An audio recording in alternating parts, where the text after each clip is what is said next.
I used to think graduation day would finally make things feel equal between my sister and me. We crossed the same stage, wore the same gown, heard the same applause, but only one of us walked that journey without drowning in bills and night shifts. My parents paid for Callie's tuition and every luxury she wanted. All I ever got was the same line they'd repeated my whole life. You were always the strong one. I believed it until the moment they showed up smiling at our ceremony, and their faces suddenly drained of color when they realized what I'd achieved without them. My name is Gianna Harper, and for as long as I can remember, people have mistaken quietness for strength. I grew up in a small house in Oregon, where the walls held more expectations than affection, and where love, at least the version handed to my sister, felt effortless, abundant, almost blinding. Callie was the sparkly one, the golden one, the daughter my parents seemed proud to display. I was the other half, the one who blended into door frames and learned early how to fold disappointment into silence. Some of my earliest memories carry a strange heaviness, like the Christmas when Callie unwrapped a dollhouse taller than her, with tiny lights that flickered like real windows, while I opened a thin notebook and a pen. Mom smiled and said, "You're the writing type, sweetie." I pretended to love it. That night, I hugged the notebook, not because it meant something, but because there was nothing else to hold. Or the time Callie scraped her knee falling off the backyard slide, barely a scratch, and Mom rushed out screaming her name like the world was ending. A week later, she was still retelling the story to neighbors. Meanwhile, when I fell from the apple tree and hit the ground so hard my vision blurred, Dad only glanced out the window and said, "Gianna's tough. Let her handle it." That sentence, spoken so casually, became the script of my childhood. You're tough. You'll manage. You don't need what other people need. The only person who didn't treat me like I was carved from stone was my grandmother, Margaret. She lived in Montana, visiting only a few times a year, but every visit felt like a warm patch of sunlight. Once, when Callie showed off a new crystal bracelet, Grandma slipped a small wooden hair clip into my hand, my name carved on the back. "It's not expensive," she whispered, "but it's one of a kind, just like you." I wore it whenever I felt invisible, like a reminder that someone somewhere truly saw me. School didn't change much. I worked hard, got high grades, won essay contests. Callie drew sunflowers and got them taped to the fridge. When I earned a district writing award, Mom didn't even look up from the stove. But when Callie got a B+ in history, she invited the neighbors over to celebrate. I learned to swallow my pride quietly. By the time we got into college, the pattern was already set. Callie's full tuition paid, a new laptop, a monthly allowance, an apartment she didn't have to clean. I moved into a damp basement dorm and stacked multiple jobs to stay afloat. Every time I called home, exhausted, Mom would say the same sentence like a lullaby made of guilt. "You were always the strong one, Gianna." It was meant to praise me, but it only reminded me that no one ever planned to hold me up. And yet, despite everything, a small part of me still believed that graduation might change something, that maybe this time they would finally see me. College didn't break me, but it reshaped me in ways I never admitted out loud.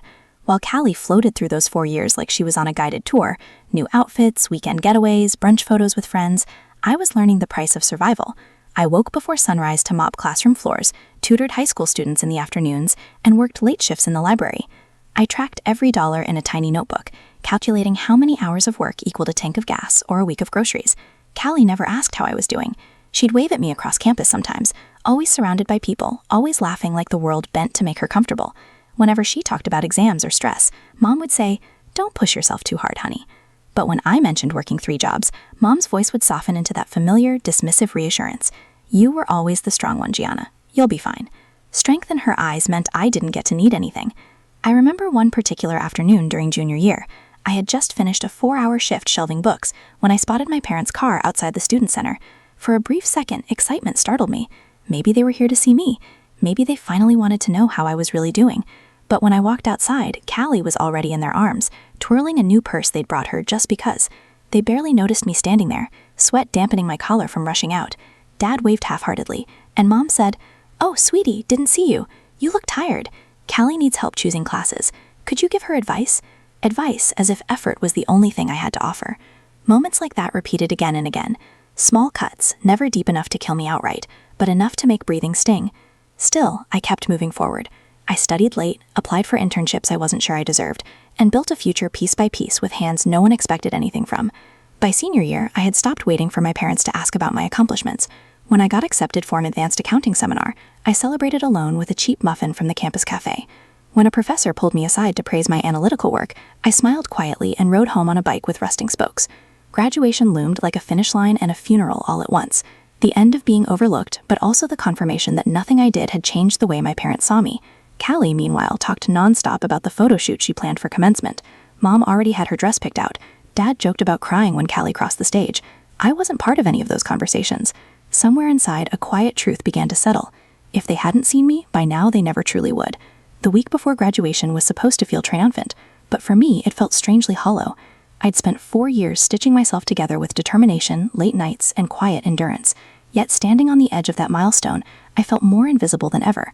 While Callie floated through the days planning hairstyles and photo angles, I juggled extra shifts to cover the last of my outstanding bills. My parents never asked whether I needed help with a cap and gown, transportation, or even a meal to celebrate afterward. One night, after finishing a tutoring session, I stepped outside into the cool air and checked my phone. A text from Mom blinked on the screen. "Hey, sweetie, we're thinking of taking Callie out for a graduation brunch afterward. You should come if you're free." If I'm free? As if I were an accessory to the event. As if the day meant nothing for me. I didn't respond immediately. Instead, I walked slowly back to my dorm, the hallway lights flickering overhead, casting long shadows along the peeling walls. I sat on the edge of my bed staring at the wooden hair clip Grandma had given me years ago. I hadn't worn it in a long time. It reminded me too much of wanting things I didn't believe I deserved. But that night, I held it differently. Not as a reminder of loss, but as a reminder of truth. Someone had once seen me clearly. The next morning, something shifted. Not anger, just clarity. I opened an email I had saved for weeks, a confirmation that I would be receiving a departmental award during the commencement ceremony. It wasn't flashy, but it mattered.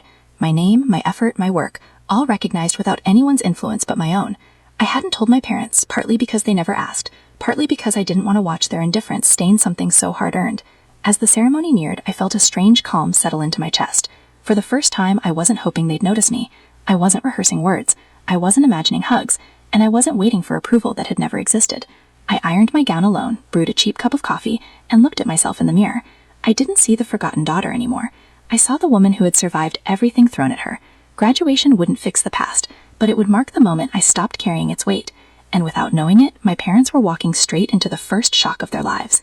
Commencement.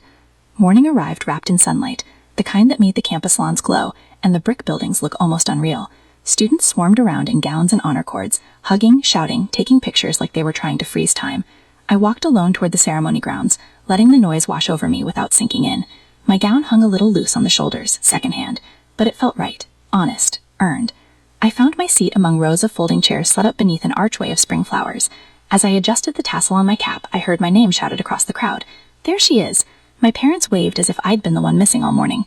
Callie stood between them, radiant in a new white dress under her gown, makeup perfect, wearing the confidence of someone who'd never had to worry about anything more stressful than a late assignment. Mom hurried toward me first. "Sweetie, you should have told us where you were sitting. We almost lost you in the crowd." I smiled politely. I was just getting settled. Callie beamed at Mom.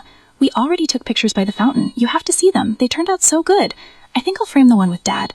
"That's the one," Dad said proudly. "My graduate." They never asked if I wanted a photo.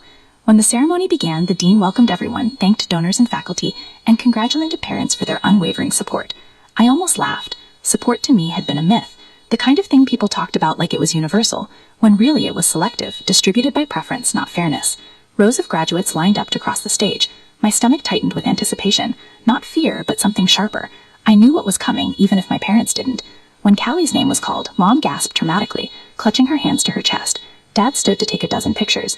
Callie walked with the practiced grace of someone performing for the camera. She blew a kiss toward them before stepping down. Mom wiped her eyes. "That's our girl!" Our girl. Not once in my life had that phrase ever included me. The ceremony continued until the announcer reached the special recognitions. My heartbeat quickened. The dean spoke into the microphone with deliberate clarity. "Before we proceed with the final diplomas, we would like to honor a student whose exceptional academic performance and service to the department have earned her this year's award for excellence in accounting." I felt it before my name was spoken, like the air shifted around me. This year's recipient is Gianna Harper. The applause was loud. Students near me clapped hard, even cheered. But the sound that cut through everything was the silence behind me. I turned my head slightly, and there they were, my parents, frozen. Callie's smile had slipped. replaced by something strained and unfamiliar.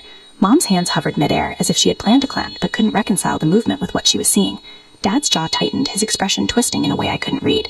Their faces had gone pale, exactly like I knew they would. I walked toward the stage, every step grounding me deeper into myself. I felt tall, even in flat shoes. When the dean placed the certificate in my hands, I didn't look toward the cameras. I looked at the audience, directly at my parents, and for the first time in my life, they looked small. After the ceremony, while students swarmed their families, while laughter and photos filled the air, I lingered near the back of the crowd.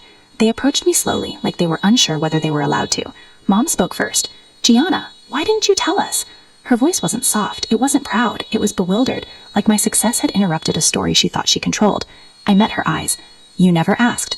It was the simplest truth I'd ever spoken, and it landed between us like a stone in water, rippling through every year of silence, every moment they'd overlooked me, every time they called. She extended her hand. "Gianna Harper, I'm Lucinda. I've reviewed your seminar work with Professor Allen. If you're open to it, I'd love to talk to you about opportunities with our firm in New York." My breath caught, not from shock, but from the feeling of a door opening exactly where it was meant to. I shook her hand. "I'm definitely open to talking." Lucinda smiled warmly before walking off, leaving the four of us standing in a tension so thick it felt physical. Dad tried to recover his composure. "New York, that's big. Maybe we can help you figure things out." I cut him off gently. "I've been figuring things out on my own for a long time." Mom reached for my arm, her voice cracking. "Gianna, honey, we're proud of you, of course we are." I stepped back, not harshly, but firmly. Pride isn't something you get to announce when it's convenient. There was no anger in my tone, just truth. Callie's eyes glistened, and for a moment she looked like a child again, lost, unsure. "Are we okay?" she asked faintly. I inhaled, let the air settle. "We will be, but not today. Because today belonged to me, to the girl who walked alone, worked alone, endured alone, to the woman who didn't need permission to shine." As I walked away from them, sunlight hit the wooden hair clip in my hair, warm and steady. I didn't have to turn back to know they were still standing there, stunned, confronted by the reality they had shaped. For the first time in my life, their silence didn't hurt. It proved something I had always known but never accepted. Strength was never the excuse they claimed it to be. It was the truth I built when they gave me nothing else. I didn't leave campus right away. I found a quiet bench near the science building, the one place where the crowds thinned and the noise softened. My phone buzzed with messages from classmates, professors, even the department chair. Not a single one from my parents. I wasn't surprised. I wasn't hurt either. For the first time, there was nothing left inside me, waiting for their reaction. Later that evening, as the sky faded to a soft orange, Callie texted me. "I'm sorry, I didn't see things the way you did. I want to understand." I stared at the message for a long time before replying. "Take your time." I did. That was enough for now. 2 days later, Lucinda emailed me a formal invitation to interview in New York. I read it 3 times, not because I doubted it, but because it felt like a door I had carved myself finally swung open. No inheritance, no safety net, no parental hand guiding me. Just my work, my name, my courage. As I packed my dorm room, folding my gowns and notes into a single suitcase, I realized something simple and liberating. I wasn't running from anything. I was walking toward the life I had built with my own hands. I landed in New York a week later, stepping into a city that didn't know my past or the shadows I'd carried for years. And somehow that anonymity felt like freedom. I walked through Midtown with my resume tucked under my arm and the wooden hair clip steady in my hair, knowing every step forward was mine alone. Being the strong one had never been a compliment. It was the excuse they used to leave me behind. But now it was my power. If this story resonates with you, share your thoughts below, and don't forget to subscribe.